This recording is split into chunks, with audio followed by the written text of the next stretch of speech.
আমরা ভয় পেলে থেমে যাই, ভয় পেলে পালাই। কিন্তু কখনো কি ভেবেছি, ভয় যদি শত্রু না হয়ে পথ দেখাতো? আমি ভয় পাই কারণ সামনে অজানা। আমি ভয় পাই কারণ আমি বদলাতে যাচ্ছি। আর পরিবর্তন মানেই পুরনো আমিকে ছেড়ে আসা।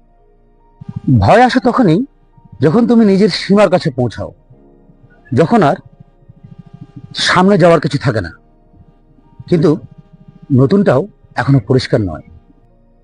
ভয় তখন ফিসফিস করে বলে, এখানেই তোমার আসল পরীক্ষা। আমরা ভাবি ভয় মানেই দুর্বলতা, কিন্তু সত্যি কি তাই? যদি ভয় না থাকতো তবে সাহসের মানে কি? যদি অন্ধকার না থাকতো তবে আলো চিনতে শিখতাম কিভাবে? ভয় আসলে প্রশ্ন করে, তুমি কি সত্যি এগোতে চাও, নাকি নিরাপদ থাকতে চাও? নিরাপদ জায়গায় স্বপ্ন বড় হয় না, সেখানে শুধু অভ্যাস বেঁচে থাকে।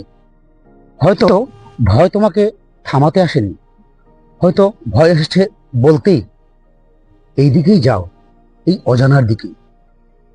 প্রশ্ন একটাই, তুমি কি ভয়কে এড়িয়ে যাবে, নাকি ভয়কে অনুসরণ করবে?